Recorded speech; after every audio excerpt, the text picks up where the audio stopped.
बिस्मिल्लाहिर्रहमानिर्रहीम। मेरा नाम मोहम्मद अदील चौधरी है और मैं एक सॉफ्टवेयर डेवलपमेंट कंसल्टेंट हूँ। इस वीडियो में हम डिस्कस करेंगे कि माइक्रो सर्विसेज का साइज़ क्या होता है। माइक्रो सर्विसेज के साइज़ की जब भी हम बात करेंगे तो it is mostly defined by the scope, जिसमें उसकी फंक्शनैलिटी आ जाती है या इंटरैक्शन बाउंड्रीज़ आ जाती हैं। यहाँ पे हमारे पास कोई स्ट्रिक्ट रिक्वायरमेंट नहीं होती कि लाइन्स ऑफ कोड या कितनी फाइल्स पे हमारा कोड होना चाहिए, लेकिन हमारे पास बहुत सारे फैक्टर्स हैं जो हमारी हेल्प कर देते हैं माइक्रो सर्विसेज का साइज़ डिफाइन करने में। अब एक सर्विस जब भी बनाई जाती है तो उसमें सबसे पहली चीज़ उसकी फंक्शनैलिटी या बिज़नेस कैपेबिलिटी देखी जाती है।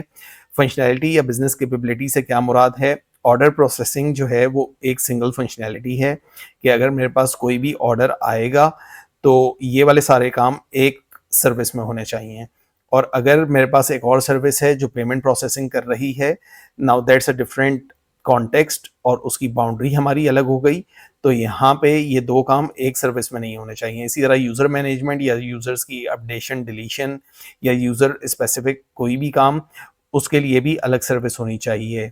तो ये हो गई हमारी बिजनेस कैपेबिलिटी या फंक्शनैलिटी स्कोप। दूसरी चीज़ ये है कि माइक्रो सर्विसेज में हम जब भी बात करते हैं तो हर माइक्रो सर्विस अपने डाटा को खुद मैनेज करती है। अगर मेरे पास एक डेटाबेस टेबल है, उसमें डाटा रीडिंग एक सर्विस करती है और डाटा राइटिंग एक सर्विस करती है, तो ये चीज़ गलत है। इस तरह स्कोप नहीं होना चाहिए। जो एंटी पैटर्न्स या पैटर्न्स में हम थोड़ा-सा इसको डिस्कस करेंगे कि क्या कोई ऐसा केस हो सकता है कि कुछ सर्विसेज मिलके एक ही डेटाबेस शेयर कर रही हों, क्या ये पैटर्न है या anti pattern? We will discuss it there.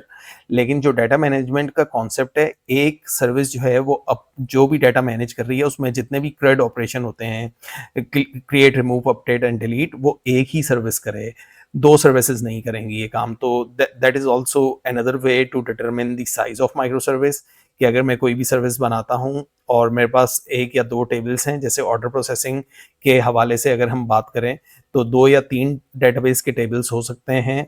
तो उसमें जितनी भी प्रोसेसिंग हो रही है, उसमें जितनी भी अपडेशन डिलीशन हो रही है, वो एक ही सर्विस करेगी। इसी तरह पेमेंट प्रोसेसिंग में अगर कोई चीज़ होगी, उसके लिए अलग सर्विस होगी। तो अगर 2 सर्विसेज़ आपस में एक दूसरे के टेबल्स में बाउंड्रीज क्रॉस कर रही हैं तो that is not a good practice. तीसरी चीज़ ये है बिज़नेस कॉम्प्लेक्सिटी या बिज़नेस लॉजिक। एक माइक्रो सर्विस इतनी कॉम्प्लेक्स बिज़नेस माइक्रो सर्विस की कॉम्प्लेक्सिटी जो है बिज़नेस से टाइड होती है या बिज़नेस से डिराइव होती है। जनरल रूल ऑफ थंब ये है कि एक माइक्रो सर्विस को बनाने के लिए मल्टीपल टीम्स की ज़रूरत नहीं होनी चाहिए। एक सिंगल टीम जो है वो उस पे आराम से काम कर ले, क्योंकि हम माइक्रो सर्विसेज में ये बात करते हैं कि टेक्नोलॉजी स्टैक वगैरह हर टीम अपना सिलेक्ट कर सकती है। तो it would not be a good idea कि एक सर्विस के लिए मल्टीपल टीम्स काम कर रही हों। सेकंड लास्ट पॉइंट ये है कि डिप्लॉयमेंट की नीड्स हमारी जो होती हैं वो भी डिटरमिन करती हैं कि माइक्रो सर्विस जो है उसका साइज़ क्या होगा। अगर हमें मल्टीपल टीम्स से कोऑर्डिनेशन करनी पड़ रही है जिस वक़्त मैं एक सर्विस को डिप्लॉय कर रहा हूँ, और अगर एक सर्विस डिपेंडेंट है दूसरी सर्विस पे कि एक सर्विस दूसरी सर्विस के बगैर चल नहीं सकती, तो that might be an anti pattern which is not a good design. And design evaluation की यहाँ पे हमें ज़रूरत पड़ सकती है। Last but not the least is the scalability requirement. Micro service इतनी छोटी होनी चाहिए कि वो एक सिंगल सर्विस इंडिपेंडेंटली स्केल हो जाए और डिप्लॉय हो जाए।